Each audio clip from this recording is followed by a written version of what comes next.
Welcome back to Crime Watch Narratives. Today we're gonna be doing the story about Mary Wambui Kamangara. It's a story I've been wanting to do, and of course one of our subscribers also requested. This Kamangara name was very famous back then in politics, and he enjoyed to brush shoulders with power and getting in trouble with President Moi. There was even a time he was accused of harvesting President Moi's wheat, which forced Mr. Moi to wanna know who is this Kamangara guy. Perhaps most memorable fame of his was when, on behalf of Jaramogi, he organized the biggest ever attended political rally at Afraha Stadium 2 days to 1992 general election.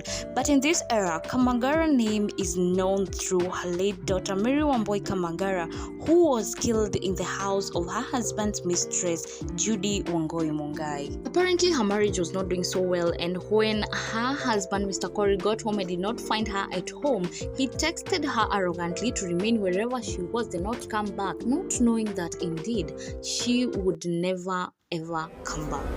He later learned through social media that there was a female body that had been seen at Juja, somewhere near a dam, so he decided to go and check whether it was his wife Mary. Detectives arrested Mr. Corey loitering around the scene, claiming that he was looking for his wife who did not come home last night after learning from social media that there was a body that had been spotted there. However, the murder weapon was missing at the scene of crime. After a few questions with detectives, Corey took them to her lover's house at Fourways Junction, where she was arrested. And here we're talking about Judy. After the police found blood stains.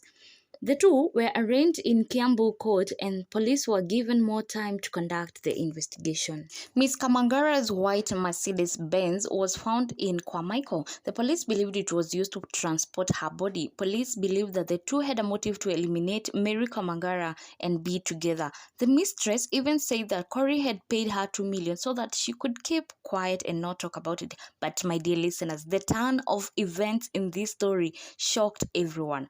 Michael Githai Mathenge joined them as the third suspect, said to have been hired and to collect and dump the body.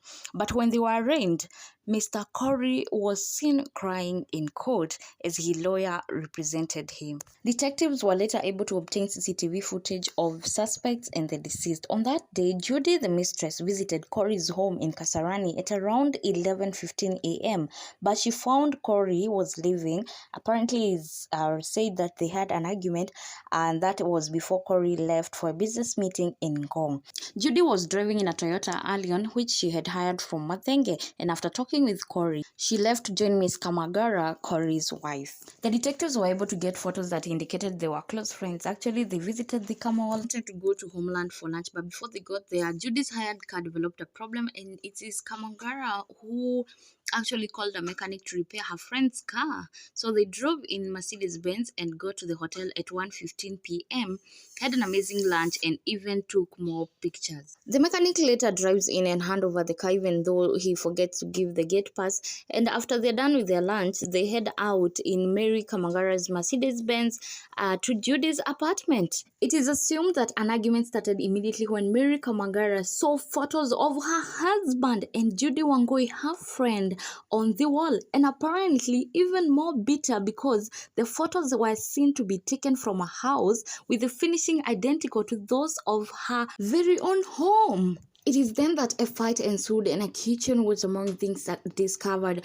According to the driver whom Judy had told everything later, it is then that Judy rushed to the kitchen, picked a pressure cooker, and she hit Kamangara with it on her head severely and severely before strangling her with her own bare hands to death. Judy's house help, who also gave her statement, said that Mr. Corey was not in that house and that Judy, her employer, made her to clean Kamangara's blood that was all over the floor. According to CCTV footage, Judy left at 21:54 using Kamangara's car to go and pick her hired car from Homeland, but on getting to the gate, she did not have a gate pass, so she was denied access, had to return it to Homeland and take a taxi back home.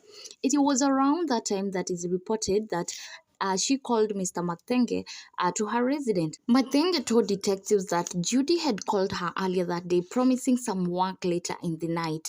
Mr. Matenge, who owned a car hire, drove to Miss Judy's residence at 0009, that is past midnight, using a Toyota Noah KCK.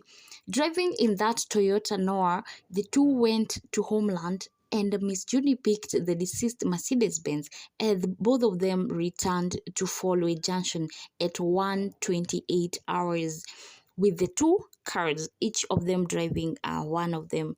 By this time, the two had already agreed where to dispose Kamangara's body. The Mercedes-Benz was driven near to the apartment stairs. They both carried the body from the kitchen where Judy had pulled it into from the sitting room where the scene had happened and placed it in the car. Matenge proceeded to tell detectives that they head out to Kiambu Kamiti Road, following each other, and at Kamiti Junction roadblock, only Mr. Matenge's car was searched. They then drove to the scene where the body was found on Sunday, January 27th. He said that Judy had contemplated plunging the car into the dam together with the body, but later changed her mind.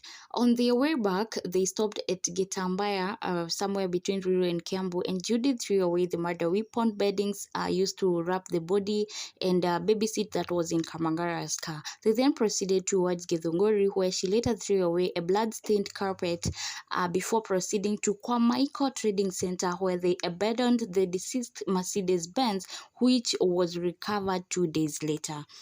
And sure to his words, Mr. Matenge led the detectives to every place they had been and disposed everything and was recovered. Mr. Corey was therefore released because, of course, he was innocent and not involved.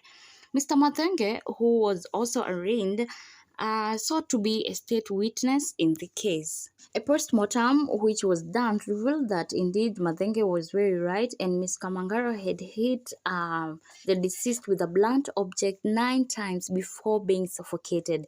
She died of brain concussion with scalp crushed between 2 and 7 centimeters. Mr. Mathenge remained in custody and was later released on a bond. He entered into a plea bargain with DPP and was able to plead guilty, which was taken into credit for Mathenge. He was sentenced to 1 year imprisonment, which was suspended for a period of 1.5 years as provided under Section 15 of Criminal Procedure Code Cap 63.